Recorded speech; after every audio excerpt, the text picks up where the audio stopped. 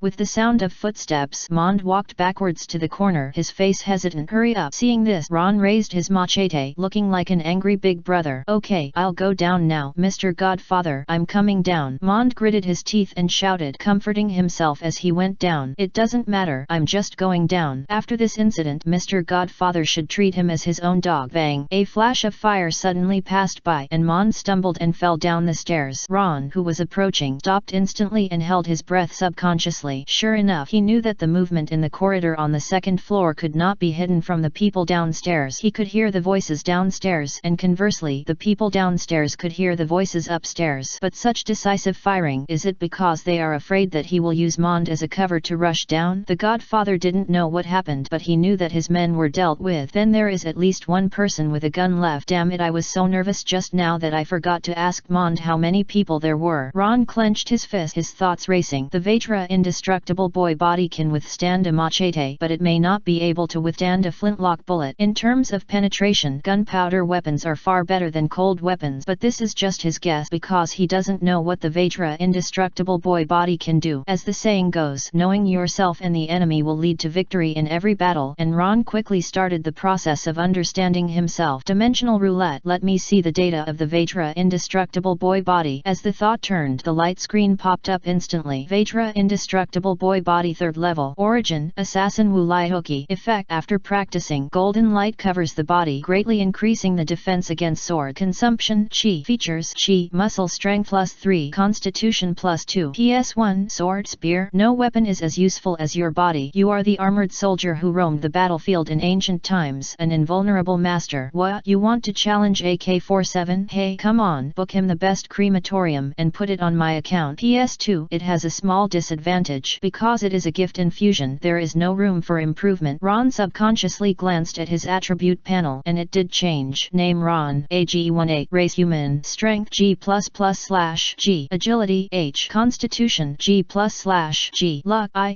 charm E, characteristic Chi. There is an improvement but not much. Very good. It seems that there is no hope for a hard charge. Ron's eyes stayed on the PS prompt for a few seconds and calmly analyzed the useful information for himself. The power of a flintlock rifle is definitely not comparable to that of an automatic weapon like an AK-47, but both sides still belong to the category of firearms. Being invulnerable does not mean being able to withstand bullet. The number of enemies is unknown and they are armed, so there is only one choice left. Ron turned around and walked away without hesitation. Stepping into the bedroom with big thumping steps, he opened the drawer where the money was hidden without hesitation. The only remaining 60,000 Baileys were stuffed into his arms, and then he ran headfirst into the window. With a bang, the little golden man broke the window and rolled into the air, perfectly landing. This is the move that comes with the 10 years of power of the Vatra indestructible boy's body. The reason why Ron was able to knock down the enemy with a few punches just now is also because of this. After rolling to the ground, Ron ran away without looking back. 36 strategies. Running is the best strategy. Behind him, the black muzzle of the gun stretched out and fired a round, and the bullet hit the air directly with a burst of fire. The Godfather, who did not wait for the enemy to rush in, held the flintlock pistol and cursed, "Asshole, coward, come back and fight me, none if you dare." However, the dark back had disappeared at the corner at the end. "Why are you running?" Xiao Wu chased after him in anger. He came out to collect a debt but lost 4 thugs to a weak person. If he was still escaped, does he still want to be a gangster boss? Xiao Wu chased after him without hesitation, followed the footprints to the corner and prepared to continue chasing. However, a golden light suddenly flashed in the dark alley, and a golden hand with a ferocious face appeared in front of Xiaohu. "So it's just you." Ron grabbed the barrel of the gun that Xiaohu had just raised with a ferocious look on his face and moved aside. The 5 fingers of his other hand clenched into a fist and hit Xiaohu's nose heavily. The intense pain and numbness made Xiaohu burst into tears, and he struggled back while cursing, "Kaya, you're dead, I'm going to skin you alive." However, at this moment, Ron, who was bullying him, held the barrel of the gun tightly and turned it aside and grabbed the opponent's neck with his golden hand. The close combat murderous aura filled the wild. Xiaohu's pupils shrank, and he could no longer maintain the momentum of the black boss. As he pulled out the dagger, he hurriedly squeezed out a voice, "You dare to kill me? I am the nephew of Colonel Mouse, a relative of the Navy. Kaya, you should kneel down and beg now." Swish! The 5 fingers with golden light suddenly turned into sharp blades and pierced into the neck of the flying Wu, pinching the trachea and exerting force. With just a tearing sound, the bloody trachea appeared in Ron's hand. In front of him, blood surged like a column. Hehe! The flying Wu opened his eyes wide. The hand holding the dagger loosened and covered the wound on his neck, and pink bubbles kept coming out from his fingers. He struggled to look at Kaya, but only saw a pair of bloodshot eyes full of hostility. It shouldn't be. Why did the originally cowardly sheep dare to bite back the hound? Uncle said that the weak should be exploited by the strong, and it is their honor to sacrifice everything. But why did Kaya dare to kill him? At that moment, the clothes on his chest were stained red by blood, and the blackened eyes of the flying Wu seemed to see one bloody face after another. How familiar! The weak who had been exploited and ravaged by him seemed to come to him. The girl who was desperate secretly hanging naked with her mother holding the dead baby whose placenta was taken out. The man who was tied to the cold metal table and cut open the body to take out the part. Who else? Many faces flashed by, and the last one who appeared was the grandfather who warned him not to go too far. What did he say? Oh, right, when an honest man takes off his mask and picks up a weapon, you don't even have the qualifications to beg for mercy. But his uncle told him behind his back not to care, and sneered at it. The reason why the weak are weak is because they don't have the courage to resist. Uncle, you lied to me. The eyes of the Flying Wu were completely dark, and he embraced eternal sleep in the cold darkness. Ron's cold voice echoed in his ears. What are you afraid of? Without the protection of Colonel Mouse, that bastard, who are you? There was no answer, and Xiao Wu was already silent. The action of pulling out the trachea just now also tore his artery, and the massive blood loss in a short period of time directly killed him on the spot. Ron pinched the bloody trachea with his hand and looked at the dead Xiao Wu coldly. He did not react too much, but his legs shook uncontrollably. Although his heart was filled with inexplicable emotions, it was definitely not regret for killing such scum. Waste air when alive and wasteland when dead, so they should not come to this world. Is the chi exhausted? Ron put the flintlock pistol in his hand on his waist, spread out his 5 fingers and observed carefully. The original golden light disappeared, and he could not use the Vajra indestructible boy's kung fu no matter how he activated it. Considering the consumption column in the panel, his chi should be exhausted. After all, in order to successfully kill Xiao Wu with one blow, he used all the remaining chi on his fingers. 10 years of hard work is all this. Driver, you are no match for me. You are short and weak. Ron angrily raised his middle finger to the sky, hoping that the driver could see his friendly gesture. What? He got the advantage and still acted like a good kid? Damn it, the subsidy he got in exchange for his life is just this level, and he is not allowed to say a few words. If you have the ability to enforce the law across borders. The chaotic thoughts quickly receded like a tide, and Ron, who calmed down, dragged the body of the flying eagle away, but the direction was his own grocery store. Several gunshots were heard in the town at night, and the Navy soldiers might come out to see. If it was somewhere else, the alarm might have sounded by now. The silver lining in the misfortune is that this is the territory of the 16th branch base of the Navy, and the money-first mentality makes the Navy here not get up early without profit, so the slow reaction is the characteristic here. In any case, Ron can't just leave the body here. Chapter 4. The lottery begins. Ron dragged the body to the first floor of the grocery store, returned to the original place and covered the blood with some soil. When he entered the door again, the stairs upstairs were shaky and he climbed up. The figure was pale. Mond. Toya, save me. Mond coughed up blood and stood up with the help of the wall, pointing his red finger at the bullet hole in his abdomen. I was shot while exploring for you. You can't just give up on me. He knew that his life was in Koya's hands and he would be dead if the other party didn't treat him. You're still alive. You're really lucky. Ron glanced at him and shook his head. Man, are we really friends? If so, why did you come here with these guys? Didn't I say it? I was worried about you, so I followed you. Mond stuck to the reason at the beginning and refused to let go. It's normal that Koya has changed. If he eats the devil fruit he will become rampant, let alone a gangster. Just be a native of the country. But he knew that even if Koya's temperament changed, it wouldn't change too much. Even if a good person has suffered all the hardships in the world, he will still hesitate to reach out when faced with help. They won't change their kindness easily. That's why he's easy to bully. But unfortunately he didn't realize that the good man and good friend in front of him had changed. The shell is still the same shell, but the inner core is different. It's boring. I really don't have the energy to play debate with you. Ron shook his head and pulled out the flintlock pistol and held it in his palm and walked towards Mond. Remember, you still owe me hundreds of thousands of Baileys. If it weren't for you not being able to pay it back, I would have sold the house and land to barely make ends meet. Why would I need to borrow usury? Yes, a big reason for the tragedy encountered by the predecessor was that more than one person owed debts and didn't pay them back. Perhaps the predecessor thought that they had no choice but to do so, but Ron didn't think so. But I really couldn't pay it back at that time, and I'm not the only one who owes you money. Koya, you have to believe me. We are in the same group. Mond leaned against the wall and forced a smile, his hands behind his back. What about now? Ron was approaching, his eyes as cold as a knife. I'm in this state. How can I still have the ability? Save me first. I will definitely pay you back later. Mond's hands behind his back clenched the cold handle and stared at the approaching friend. For some reason, he couldn't feel the pain now. Ron suddenly stopped and smiled. In fact, there is another way. That is, debt is cleared when the person dies. The black muzzle of the gun was raised instantly and the fire burst out. Bang! Mond fell to the ground with an extra eye in the middle of his eyebrows, and a dagger fell to the ground from his loosened palm and fingers. Ron remained silent and motionless, not because he was almost killed by Mond's counterattack, but I was clearly aiming at the chest with the gun. Why did it hit the middle of the eyebrows? Ron, who realized that he had the potential to be a master of human body outlining fell into deep thought. It seemed that the muzzle was tilted up because of the wrong gun holding posture. Forget it, let's clean up the battlefield first. Ron thought about it but didn't find an excuse for himself. He picked up Mon's dagger and finished off the enemy from upstairs to downstairs. He also looted hundreds of thousands of Baileys from the thugs and Xiao Wu. It's missing about hundreds of thousands. Didn't you bring them all with you? Ron stuffed the last stack of clean Baileys into his arms. His eyes fell on the blood-red Baileys that he had separated and he hesitated for a moment. At this time, hurried footsteps sounded outside the house. Outsiders? At this time, Ron looked back suddenly, clenching his flintlock pistol with an ugly face. He was now at the end of his rope. The gas was used up but the flintlock pistol had not been reloaded. In fact, he didn't know how to reload it at all. Knock knock. The knock on the door had already sounded, accompanied by dissatisfied shout. What the hell are you doing? How many gunshots were fired in the middle of the night? Even if I am on night patrol and can pretend not to see it, how many civilians in the town can hear the gunshot? If you want to play game, can you go to the warehouse at your dock? You can do whatever you want in your base, okay? The man with the flintlock rifle on his back complained to the door, but his words were very restrained and there was no swear word. Navy soldier. Ron also guessed the other party's identity from those words. A naval soldier on night patrol. It should be someone bribed by Xiao using the relationship with Colonel Mouse to help them cover up the evil incidents at night.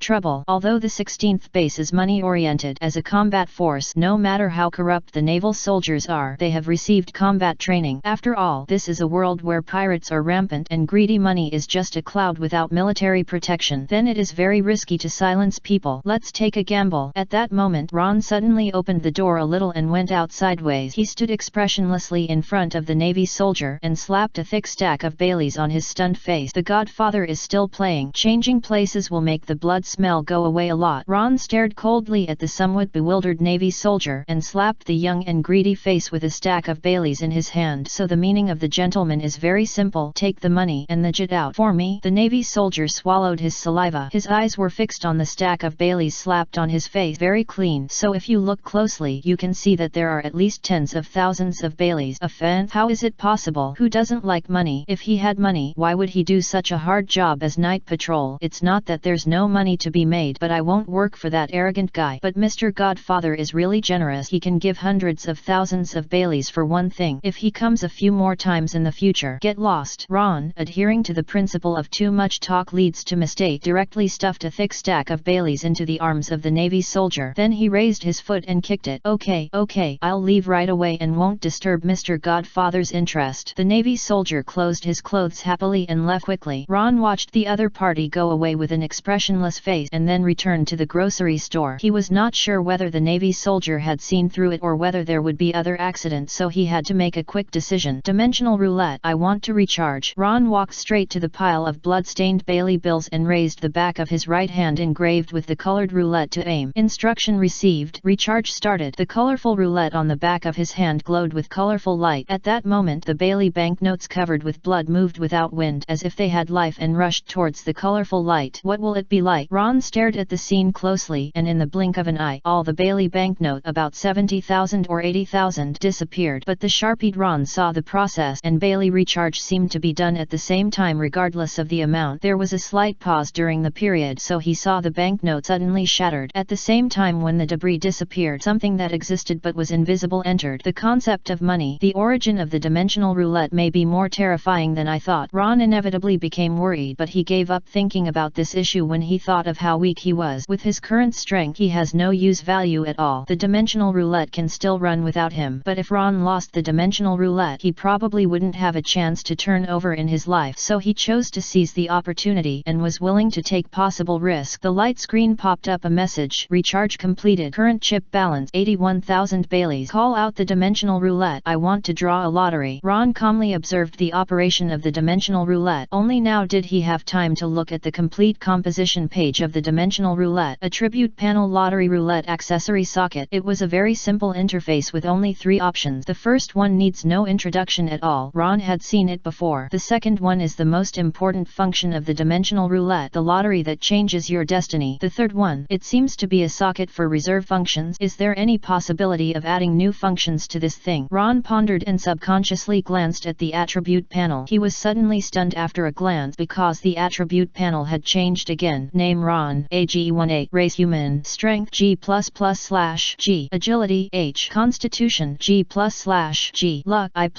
You have escaped the doomed death, and the footsteps of the god of death have temporarily left, but you are still in a dangerous environment where you may die suddenly at any time. But due to the interference of the time traveler factor, your death luck seems to have a turnaround. Charm E. Feature Chi. It has changed, and the luck rating has risen. Ron was thoughtful. Isn't luck absolute? And what is the interference of the time traveler factor? He keenly discovered that something was wrong, because there was a question mark and a plus sign in the brackets after his luck. Maybe this is the so-called turnaround. Is it similar to the inexplicable power that automatically healed the injury on his chest when he was resurrected from Koya's body? That feeling is like Mother, but it seems to be an illusion again. It needs attention, but now is not the time. Ron thought about it and did not continue to dwell on it, and directly switched to the lottery wheel. There are hundreds of grids in the wheel, but all of them are covered with colors. At a glance, Ron remembered that this thing is a gambling thing. To be honest, he really hates gambling and drug, but that was a matter of the last life. It definitely does not count in the new world. Ron comforted himself like this, and then opened the first lottery without hesitation. Of course, only one. The color wheel started to spin instantly. An array of light was thrown out in the blink of an eye. Draw an old man's underwear X1. Wait, what is this? While Ron was stunned, a pair of wrinkled underwear with a strange smell appeared in his hand. Dirty old man's underwear. Origin: worry-free nursing home. Effect: long-term wear will have a certain probability of contracting a disease. Damn. Ron instinctively threw his underwear out like he was electrocuted, and it just covered Mon's face. Then helplessly put his hand on the leg of the flying warrior's trousers and wiped it again and again. Chapter 5: Pirates of the Caribbean Wish Compass. Damn, is this a lottery? Ron complained in his heart, and then thought of the number of 100 Baileys. 100 Baileys per draw. What else do you need a bicycle for such a cheap price? However, it was too time-consuming to draw again and again, and he wanted to see what the so-called grand prize was. Draw 99 times. Ron quickly gave the order, and the color wheel began to turn. This time it was a waterfall-like light, turning into one object after another around him. Drawn rice ball. Drawn bottled water. Drawn dirty crossbow. Drawn rusty crossbow arrow. Grand prize trigger. Drawn broken compass that cannot point in the direction. Broken compass still cannot point in the direction. Is it the same for the grand prize? Ron glanced at the debris on the ground and finally found the ordinary compass in the corner. The light curtain popped up instantly and appeared in front of him. Broken compass that cannot point in the direction